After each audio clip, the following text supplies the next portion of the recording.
ఆంధ్రప్రదేశ్‌లో ఎన్‌డీఏ ప్రభుత్వం అధికారంలోకి వచ్చి 100 రోజులైంది. ఈ ప్రభుత్వానికి నేతృత్వం వహిస్తున్న నారా చంద్రబాబు నాయుడు గారి పాలనే ఎన్‌డీఏ పాలనగా మనం భావించాలి. ఎందుకంటే సర్వస్వం ఆయనే అయ్యి ప్రభుత్వాన్ని నడుపుతున్నారు.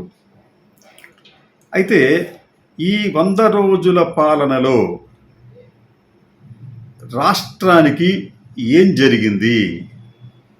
నారా చంద్రబాబు నాయుడు గారు ఈ రాష్ట్రానికి ప్రజలను ఎలా దిశానిర్దేశం చేయాలని అనుకుంటున్నారు అని ఒక్కసారి పరిశీలిస్తే ఈ 100 రోజుల పాలన నిజానికి తక్కువ వ్యవధి అయినప్పటికీ ఈ 100 రోజుల్లో ఆంధ్రప్రదేశ్ ఒక రకంగా చెప్పాలంటే అధోగతి వైపు బేలచూపులు చూస్తున్నట్టుగా కనిపిస్తోంది. ఎప్పుడూ లేని విధంగా ఎన్‌డీఏ ప్రభుత్వం అధికారంలోకి వచ్చిన తరువాత కూడా ఎన్నికల హింస ఆంధ్రప్రదేశ్లో కొనసాగింది. ఆ తర్వాత ప్రతీకార దాడులు, హత్యలు, దహనాలు, ఇళ్లపై అంటే ప్రత్యర్థుల ఇళ్లపై దాడులు అవి ఇంకా కొనసాగుతూనే ఉన్నాయి. బహుశా దేశంలో ఎన్నికల తర్వాత కూడా ఈ కక్షలు కార్పణ్యాలు ఇలా కొనసాగుతున్న దాఖలాలు ఒక్క ఏపీలోనే కనిపిస్తున్నాయి. వీటిని అరికట్టడంలో ఎన్‌డీఏ ప్రభుత్వంతో పాటు వీరికి అనుబంధంగా ఉన్న పోలీసు వ్యవస్థ కూడా విఫలమైనట్లుగా అనిపిస్తుంది. ఎందుకంటే ఆ మాట ఎందుకు వాడాల్సి వచ్చిందంటే అనేక సంఘటనల సందర్భంలో పోలీసులు పక్కనే ఉండగానే ఎన్‌డీఏ కార్యకర్తలు, నాయకులు తమ ప్రత్యర్థుల మీద బహిరంగంగానే దాడులు చేస్తున్నారు. అలా చేస్తున్నప్పటికీ కూడా పోలీసులు చేష్టలుడిగి చూసిన సన్నివేశాలు అనేక ఉన్నాయి. బహుశా దేశంలోనే ఎక్కడా లేని విధంగా ఒక సంఘటనలో ఎన్‌డీఏ సానుభూతి పరుల దాడిలో తీవ్రంగా గాయపడి శరీరమంతా రక్తమోడుతున్న సంఘటనలో ఒక యువకుడు వెంటనే పోలీసులను ఆశ్రయించకుండా నేరుగా కోర్టుకు వచ్చి, నేరుగా న్యాయస్థానానికి వచ్చి ఆ న్యాయమూర్తిని చేతులతో ముక్కుతూ నాకు రక్షణ కల్పించండి అని వేడుకున్నాడు. ఇటువంటి సంఘటనలు బహుశా భారతదేశంలో ఎక్కడ జరిగి ఉండవు. పోలీసు వ్యవస్థ మీద నమ్మకం లేకపోవటం, న్యాయ వ్యవస్థ మీద అంటే న్యాయమూర్తి గారి దగ్గరికి వెళితే మనకు రక్షణ ఉంటుందేమని చెప్పి ఆ అమాయకుడు భావించడం, ఇటువంటి సంఘటనలు అనేకం జరిగాయి. తాజాగా ప్రత్యర్థుల ఇళ్ల మీద తారాజువలు, బాణాసంచా పేల్చి పడేయటం, వారి కారణం ధ్వంసం చేయటం, ఈ సంఘటనలు ఇంకా కొనసాగుతూనే ఉన్నాయి. అయితే దీనికి ఎన్‌డీఏ మద్దతుదారులు ఏం చెప్తారంటే గతంలో వైసీపీ ప్రభుత్వం మా మీద ఎట్లాగే దాడులు చేసింది కాబట్టి మేము చేస్తున్నాం అని చెప్పి అనొచ్చు వాళ్ళు. అయితే ఎన్‌డీఏ ప్రభుత్వం ఒక కూటమి, 3 పార్టీలతో కూడిన కూటమి. అది గతంలో వైసీపీ వారు ఇటువంటి దుర్మార్గాలు చేసి ఉంటే ఇప్పుడు మీరు అధికారంలోకి వచ్చారు, చట్టబద్ధంగా చర్యలు తీసుకుంటున్నారు ఒకవైపు మీరు, కానీ మరోవైపు చట్టవిరుద్ధంగా ఇటువంటి దాడులను ఎందుకు చేస్తున్నారు? ఇలా దాడులు చేస్తూ ఉంటుంటే ఎన్‌డీఏలోని 3 పార్టీలు ఎందుకు చేష్టలుడికి చూస్తున్నాయి అంటే వారికి అంటే వైసీపీలో దుర్మార్గాలు చేస్తే ఆ వైసీపీకి, ఇప్పుడు మీరు దుర్మార్గాలు చేస్తే మీకు తేడా ఏముంది? ఎక్కడా లేదు. అక్కడ ఒక పార్టీ చేస్తే ఇక్కడ 3 పార్టీలు కూడా కలిసి చేస్తున్నట్టుగానే మనం భావించాలి. అంటే ఈ ఎన్‌డీఏ 100 రోజుల పాలన ఆంధ్రప్రదేశ్కు బొంద పెట్టే విధంగా ఉంది. అంతేకాకుండా ఈ పాలనలో, ఈ 100 రోజుల పాలనలో అనేక సంఘటనలు, ముఖ్యంగా హాస్టళ్లలో కలుషిత ఆహారం తిని వందలాది మంది అస్వస్థులు కావటం, వారిని ఆసుపత్రుల్లో చేర్పించి చికిత్సలు అందించడం, అది ఒక చోట కాదు, పలు ప్రాంతాల్లో జరిగింది. అలాగే బాలికల మీద అత్యాచారాలు. సహజంగా ఎక్కడైనా ఎవరినైనా ఒక హత్య చేస్తే లేదా ఒక అత్యాచారం చేస్తే బాధితులను కూడా పట్టుకుని కోర్టులో ప్రవేశపెట్టాలి. కానీ విచిత్రంగా మచ్చుమర్రి ఘటనలో ఒక బాలికను మేమే అత్యాచారం చేశాము, మేమే ఆ బాలిక మృతదేహాన్ని పలానా చోట పూడ్చాము అని చెప్పినప్పటికీ కూడా పోలీసులు ఇంతవరకు ఆ బాలిక మృతదేహాన్ని కనిపెట్టలేకపోయారు, గట్టి ప్రయత్నం కూడా చేయలేదు. కానీ ఎక్కడో కాదంబరి జత్వాని అనే ఒక మహిళకు ఆంధ్రప్రదేశ్లో కొంతమంది పోలీసులు ఆమెను ఇబ్బంది పెట్టారు అని చెప్పి ఆవిడతో ఒక కేసును నమోదు చేయించి, ఆ కేసు నమోదు చేయించడంలో కూడా ఆమెకు రాచమర్యాదలు చేసుకుంటూ ఆమెను బొంబాయి నుంచి ఇక్కడ తీసుకొచ్చి సిపి గారితో ఆవిడని మాట్లాడించి కేసు పెట్టించి చేశారు.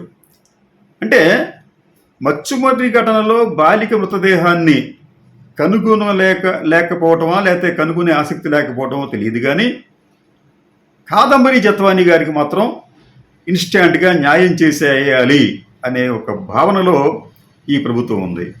కాదంబరి జత్వాని గారి కెరీర్ అంతా కూడా చాలా వివాదాస్పదంగా ఉంది.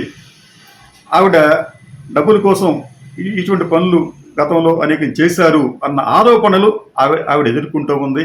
ఆవిడ మీద కేసులు కూడా ఉన్నాయి. కానీ ఇవన్నీ పట్టించుకోకుండా కాదంబరి జత్వానికి న్యాయం చేయాలనే ఒక తాపత్రయంతో 3 IPS అధికారులను సస్పెండ్ చేశారు. ఇది కూడా ఒక రకంగా చెప్పాలంటే భారతదేశంలో ఒకేసారి 3 IPSలను సస్పెండ్ చేసిన దాఖలాలు ఎక్కడ లేవు. ఇది ఒక అంశం అయితే, ఇది కాకుండా పరిపాలనా పరంగా కూడా అనేక సెట్బ్యాక్స్ కనిపిస్తున్నాయి. దాంట్లో ముఖ్యమైనది విజయవాడకు వచ్చిన బుడమేరు వరద. బుడమేరు వరదకు సంబంధించి దాదాపు 24 గంటల పైగానే సమయం ఉంది ప్రజలను హెచ్చరించడానికి. కానీ అంటే బుడమేరు వరద తీవ్ర స్థాయిలో వస్తుందని చెప్పి కింద స్థాయి ఇరిగేషన్ అధికారుల దగ్గర నుంచి జిల్లా స్థాయి అధికారుల వరకు, అలాగే కార్యదర్శుల వరకు కూడా సమాచారం ఉంది. కానీ వారెవరూ కూడా నిమ్మకు నీరెత్తినట్లు వ్యవహరిస్తూ ఈ ప్రమాదాన్ని గురించి ప్రజలను హెచ్చరించలేదు. ప్రభుత్వం కూడా దీని గురించి పట్టించుకోవడం మానేసిందని చెప్పి మనం భావించాలి. ఇంతేకాకుండా వెలమలేరు డైవర్షన్ ఛానల్ వద్ద ఈ వరద నీటిని కృష్ణానదిలోకి మళ్లించడానికి బదులు అక్కడ గేట్లను ఎత్తివేయడంతో ఆ వరద నీరు పెద్ద మొత్తంలో విజయవాడ వైపు రావటం, వస్తూ బుడమేరు కట్టలను కూడా తెంపివేయడంతో ఒక పెద్ద ఉపద్రవం అనేది విజయవాడకు ముంచుకొచ్చింది. ఆ ఉపద్రవం నుంచి విజయవాడ వాసులు ఇప్పటికీ కూడా కోలుకోలేదు. ఇప్పటికీ కూడా కొన్ని ప్రాంతాల్లో వరద నీరు నిలిచే ఉంది.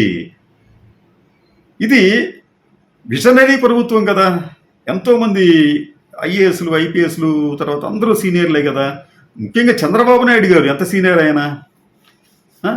అయితే వీరెవరో కూడా ప్రజలను హెచ్చరించాలి అనే ఒక సామాజిక స్పృహతో ప్రవర్తించకపోవటం ఒక పెద్ద లోపం. అది దానిని వారు అంగీకరించరు, సహజంగానే అంగీకరించరు. వాళ్ళు అంగీకరించకపోగా వారికి ఒక సాకు దొరికింది. అసలు ఈ వరదలకి కారణం ఏమిటంటే వైసీపీ.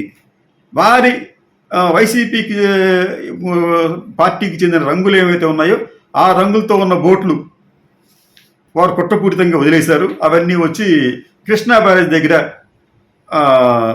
అక్కడ పిల్లర్స్ని ఢీకొన్నాయి అని చెప్పి ప్రజలని దృష్టి మరల్చే ఒక ప్రయత్నాన్ని ఎన్డీఏ పాలకులు వారికి అనుకూలంగా ఉన్న social media, main stream media కూడా విజయవంతంగా చేయగలిగాయి. అంటే మీ అసమర్థతను కప్పిపుచ్చుకోవటానికి మీకు అనుకూలంగా ఉన్న మీడియా ద్వారా, అలాగే మీరు కూడా ప్రజలను తప్పుదో పట్టించే విధంగా మీరు చేస్తున్నారు. దాంట్లో విజయవంతం కూడా అవుతున్నారు. అది ప్రమాదకరమైన అంశం. అక్కడ ప్రజలు కూడా నమ్ముతున్నారు మీరు చేసే ప్రచారాన్ని. అంతే తప్ప అవును ఈ ప్రభుత్వం నిజంగానే మమ్మల్ని హెచ్చరించుంటే మేము సర్దుకునేవాళ్ళం కదా, సురక్షిత ప్రాంతానికి వెళ్ళేవాళ్ళం కదా అనే ఆలోచన పోయింది అక్కడ. ఎవరో కొంతమంది కావాలని చెప్పి వరదలు క్రియేట్ చేశారు, కృష్ణానదిలో బోట్లు పంపించారు అనే భావనతోనే ప్రజలు ఉండేలా మీరు చేయటంలో సఫలమయ్యారు. ఇది మీకు విజయమే కావచ్చు, కానీ రాష్ట్రానికి ఒక పెద్ద శాపంగా భావించాలి. సరే, ఇది అయిపోయిన తర్వాత మళ్ళీ వెంటనే ఈ వరదల నుంచి కొద్దిగా తేరుకున్న వెంటనే మళ్ళీ అమరావతి ప్రహాసనం ప్రారంభమైంది. నారాయణ గారు మాట్లాడుతూ అమరావతికి వరద ముంపు లేదు అని చెప్పారు.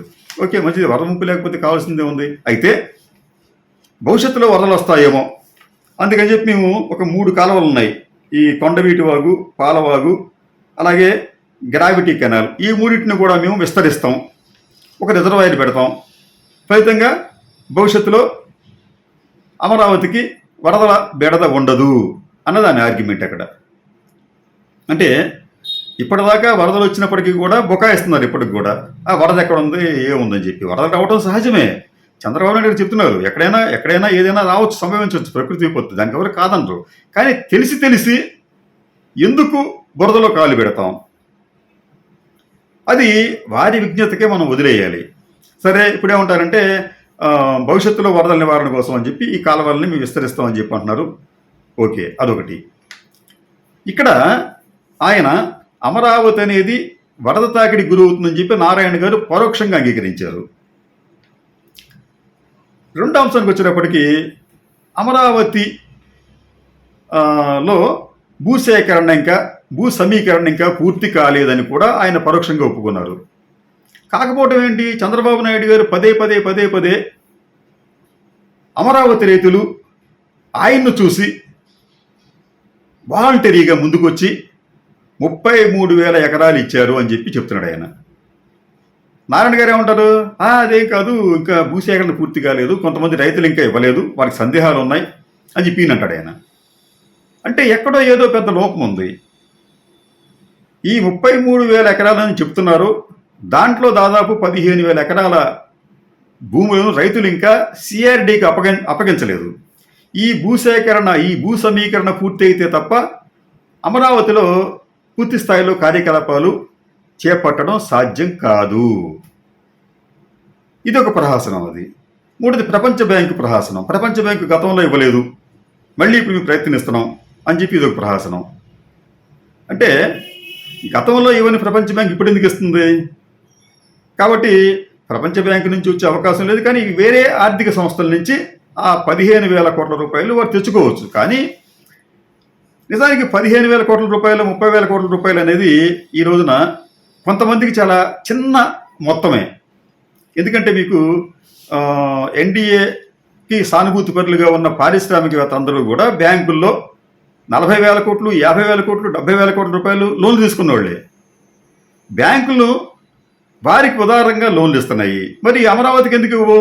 అమరావతికి 15,000 కోట్ల రూపాయలు ఇక్కడ లోకల్గా ఉన్న బ్యాంక్స్ ఇవ్వలేవా? దీనికోసం ప్రపంచ బ్యాంక్ ఎందుకు వెళ్ళాలి అనేది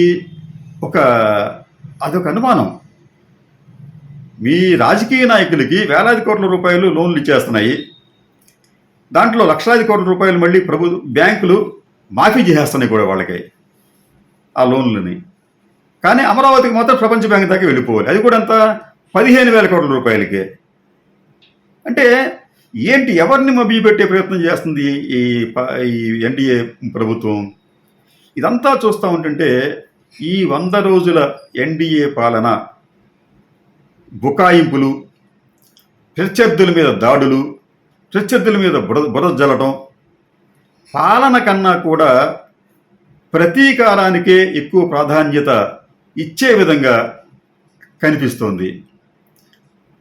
ఒకవైపు ఉక్కు ఫ్యాక్టరీలో, విశాఖ ఉక్కు కర్మాగారంలో 3 ఫర్నేసులను మూసేస్తే, ఆల్రెడీ 2 మూసేసారు, 3 కూడా మూతకు సిద్ధంగానే ఉంది. కార్మికులు జీతాలు కూడా ఇవ్వటం లేదు. అయినప్పటికీ కూడా దాని గురించి చంద్రబాబు నాయుడు గారు దృష్టి పెట్టలేదా అంటే పెట్టానని చెప్పి అంటాడు. గతంలో నా వల్లనే ప్రైవేటైజేషన్ ఆగిపోయింది, ఇప్పుడు కూడా మేము దాన్ని కాపాడుతామని చెప్పి అంటాడు తప్ప, ఒకవైపు వాళ్ళు జీతాలు ఇవ్వటం లేదు, ఫర్నేసులు ఆపేయడంతో ఉత్పత్తి నిలిచిపోయింది. మరి మీరేం చేస్తున్నారు అంటే ఎన్డీఏ పాలసీ అది. విశాఖ ఉక్కు కర్మాగారాన్ని, దాంట్లో ఉన్న పెట్టుబడులను ఉపసంహరించుకోవడం అనేది ఎన్డీఏ, కేంద్రంలోని మోడీ ప్రభుత్వ పాలసీ అది. దానికి భిన్నంగా వీళ్ళు వెళ్ళగలరా? సాధ్యమయ్యే పని కాదు. కానీ ఇక్కడ మాత్రం వాళ్ళు ప్రజల్ని పెడదో పడించడానికి మేము గతంలో దీన్ని ఆపాం, ఇప్పుడు కూడా ఆపుతాం, అయినా కానీ కార్మికులు కూడా బాధ్యత తీసుకోవాలి, స్థానిక మేనేజ్మెంట్ బాధ్యత తీసుకోవాలి అని చెప్పి అంటే వాళ్ళు ఏం తీసుకుంటారు అక్కడ? దానికి గనులు లేవు. అసలు ఇతరత్ర అంశాలు అన్నీ కూడా పైనుంచి వచ్చిన ఆదేశాల ప్రకారం కింద వీళ్ళు నడుచుకోవాలి మేనేజ్మెంటు. వీళ్ళదేముంటుంది బాధ్యత? ప్రభుత్వం బాధ్యత తీసుకోవాలి, కేంద్ర ప్రభుత్వం బాధ్యత తీసుకోవాలి. ఇలాగా అన్ని విషయాల్లో కూడా ఎన్డీఏ ప్రభుత్వం ఈ 100 రోజుల్లో ప్రజలకు ఏది అవసరమో అది చేయలేకపోయింది. ఇచ్చిన హామీల విషయంలో కూడా వారు ముందు అడుగు వేయలేకపోతున్నారు. ఒక్క పెన్షన్ విషయంలో మాత్రమే వాళ్ళు ఇచ్చిన హామీని అమలు చేయగలిగారు తప్ప మిగతా హామీలేవి అమలు చేయటంలో ఇప్పటి వరకు కూడా దృష్టి కూడా పెట్టలేదు. చంద్రబాబు నాయుడు గారు ఏమంటారంటే, ఈ హామీలు ఇచ్చాము కానీ భయం వేస్తుంది, రాష్ట్రంలో ఆర్థిక పరిస్థితి బాగాలేదు అంటే, రాష్ట్రంలో ఆర్థిక పరిస్థితి బాగాలేదనే విషయం ఎప్పుడు తెలిసింది? మీరు విజనరీ కదా, అసలు మీకు అన్నీ తెలుస్తాయి కదా. మీరు వైట్ పేపర్లు, శ్వేతపత్రాలు విడుదల చేస్తున్నారు. ఎంత పరిజ్ఞానం ఉందో మీకు తెలియదా? రాష్ట్రంలో ఉన్న పరిస్థితి ఏమిటో, మనకు ఆదాయం ఎంతో వ్యయం ఎంతో తెలియదా? ఏమీ చూసుకోకుండానే మీరు సంవత్సరానికి దాదాపు 50 నుంచి 60 వేల కోట్ల రూపాయలు అదనంగా మీరు హామీలు గుప్పించారే. మరి దాని గురించి ఏం మాట్లాడరు ఎందుకు? మీకు మాత్రం ఇప్పుడు భయం వేస్తుంది ఎందుకు? మీకు చేసే ఉద్దేశం లేదు అనే దాన్ని మీరు పరోక్షంగా చెప్తున్నారా ప్రజలకి? మహిళలకు ఉచితంగా బస్సు ప్రయాణం అని చెప్పి వాళ్ళు అడిగారా? 3 సిలిండర్లు కావాలని చెప్పి అడిగారు వాళ్ళు. కానీ మీరు అనుచితమైన ఉచితాలని ప్రకటించి వారిని మీరు ఆకట్టుకున్నారు, అధికారంలోకి వచ్చారు, మీ లక్ష్యం నెరవేరింది, ఆ తర్వాత చూద్దాం ఎలా ఉంటుందో అనే భావనతో ఉన్నారు. ఇది ప్రజలను వంచటమే అవుతుంది. మీరు ఇచ్చిన హామీలను అమలు చేయలేకపోతే మీరు ప్రజలను మోసం చేసినట్లు అవుతుంది, వారిని వంచినట్లు అవుతుంది. ఈ విషయాన్ని గమనించగలరని చెప్పి ఈ ప్రజలు కూడా కోరుకుంటున్నారు.